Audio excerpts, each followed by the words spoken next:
guys, welcome back to my channel. I hope you're having a great day so far. So today I just wanted to do a little plan with me. I usually like to pick a day out of the weekend to plan for the next week.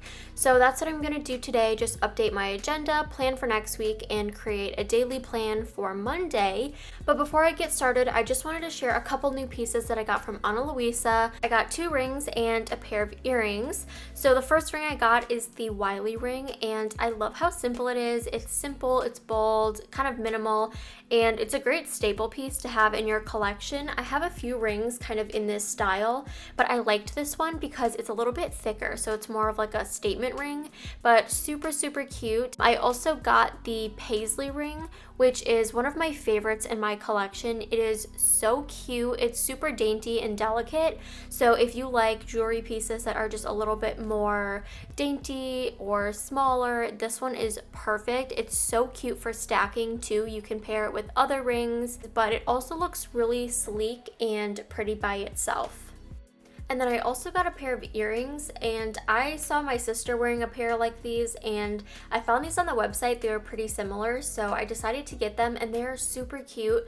They're the She Said Yes Huggies, and they're basically just a little like classic huggy gold hoop earring with a little diamond on it.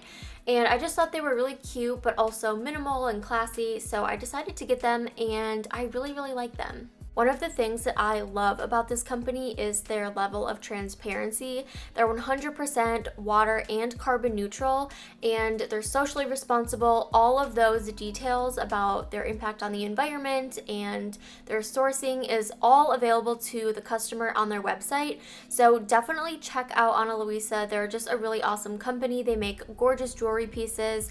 They have everything from fine jewelry to customizable options to trendy pieces.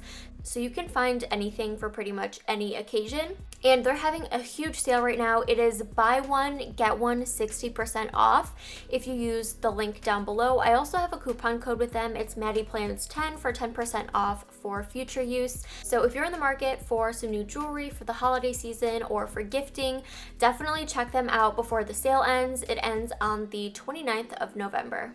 So I'm still in my A5 size Filofax Calypso, and I really like this agenda because I feel like it just feels more compact and slim, and I really like that because I've been trying to scale back my planning system and keep it just really minimal and straight to the point. So you'll see in my agenda it's a lot more minimal than in some of my other videos, but that's just because I'm kind of going in a new direction, just trying to keep my planning to the bare minimum so I can focus more on other tasks and other things in my life. So I am using a 2-pen system now. So I have this blue Zebra Sarasa pen attached.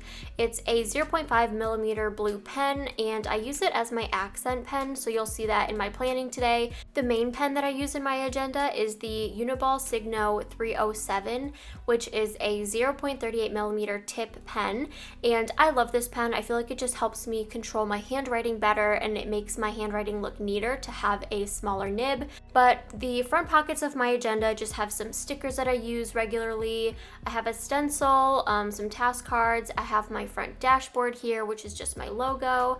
And then I have another kind of dashboard with some sticky notes, and then we go right into my monthly spread.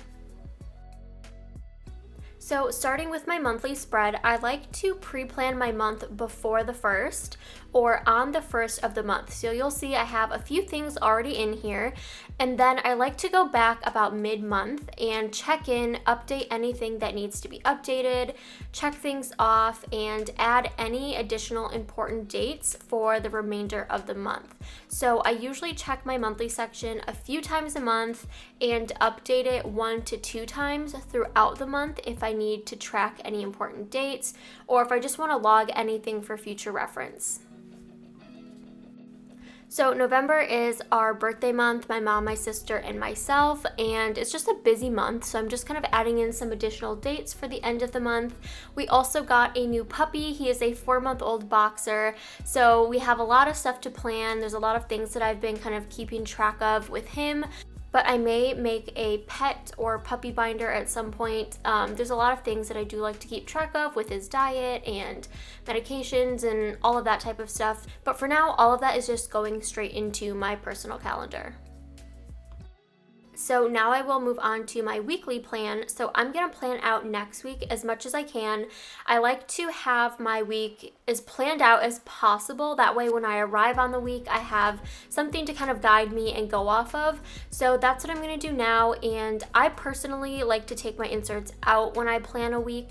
If I'm just updating a few things, I leave the pages in, but if I'm gonna be pre-planning, I usually take the inserts out. It's just easier that way for me. So the first thing I'm gonna do is add in some stickers, and I use the ones from Infinite Lotus just as little reminders for myself. So I have the work stickers and the financial stickers that I use. So after I put those little sticker reminders in, I just move on to planning out my week. So I'm just prepping by planning out day-specific tasks, deadlines, commitments, appointments, or anything that I know has to be done and I can add to my schedule right away. I like to put those in first. And I am using the 2-pen system in this spread. So I'm using the black pen for general plans, and the blue pen is my accent pen, so I'm using it this week for project-specific must-dos.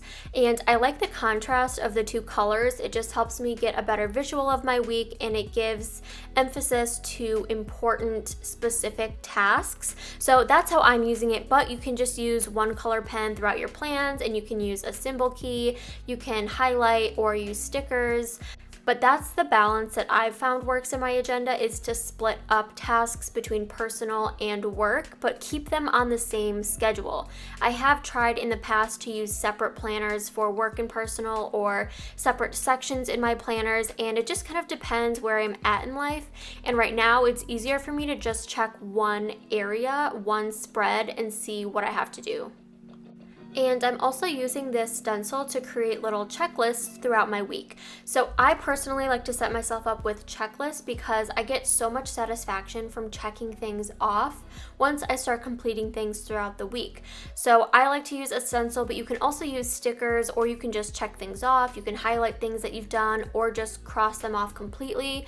But I like the look of the check boxes, and I also love the satisfaction of being able to check all the boxes at the end of the week. And the inserts that I'm using are the Infinite Lotus Vertical Week on 2 pages, and they are lined, which is really nice because it's easy to set up bullet points or check boxes for the week. And I love this layout because it has Monday through Thursday on one side of the page, and then it has the second half of the week on the other page. So you have Thursday, Friday, Saturday, and then you also have a this week section where you can just pre-plan general tasks that you might have to do, or ideas, topics, or important events for the week. Now my week is pretty much completely planned. I do try to leave space, so when I actually arrive on the week, I can add things in if plans change, and I can make adjustments if I have to. But for the most part, I try to plan out my week as much as possible the week before or the weekend before. That way when I arrive on that week, I can just work straight from there. I can update if I have to, but I have an outline ready for me to follow. And I'm gonna do the same thing for a daily spread on Monday. Mondays tend to be pretty busy for me. I do all of my normal stuff, but I also usually go grocery shopping, set up my meal plan, and prep meals for the week and things like that. So I try to set up my week with a daily plan. That way when I wake up Monday morning, I already have a schedule to follow and I know how my day's gonna go. So I usually start by just putting in my top 5 priorities, and then I set up my schedule section, and this is kind of just a soft outline for me to follow, just to give me some structure for the day. If I have any important time commitments or appointments, I usually like to add in a sticker or somehow highlight the time. But other than that, this is just kind of a rough estimate of how my day is gonna go, so I have something to follow throughout the day. In the notes section, I usually put in some sort of focused list. So if I'm going grocery shopping, I might put my grocery list there, or some of the meals that I'm thinking about. Or for this day specifically, I have a few things that I need to do regarding my finances, so I'm just putting those down in the notes section. And then I use the task list to separate out my personal tasks from my work tasks. I just find that it helps me to separate things, so whether it's personal, work, self-care, fitness, whatever categories I have that day, I will separate them. It's just easier for me to work off of if I have them divided up. That way I can see what has to get done during work hours or what I can do before or after, and it just gives me a better idea of what has to get done. And some of the things don't necessarily have to be done that day, so I can kind of prioritize within these lists and see what's more important or what can be moved to a different day. And finally, I'm just adding in a little quote at the top. I like to set up the mood for the day by adding in some sort of affirmation or manifestation quote, and it just kind of helps set the tone for the day or the week. So now I'm pretty much set up for the next week. Having an outline is really helpful for me, and I feel like I get more done and feel more in control when I already have my future week set up ahead of time. And you can leave room for planning the week of, or you can move things around, or you can use page flags for a tentative plan. But putting in the initial work of planning your week ahead of time will save you time during the week or on that Monday if you have a lot to plan or to do or remember. And I just got a new agenda in the mail, so I will do an unboxing for that pretty soon. I'm super excited about it, and I think I'm going to use it as my pet binder. I haven't decided yet, but if I do create one, I will definitely update you guys. Also, don't forget the Ana Luisa sale is going on now through the 29th of November. It is buy one, get one 60% off using the link below. And I will try to link as much as I can below. If I miss anything, just let me know. I hope you guys have a wonderful rest of your day, and I will see you next time. Bye.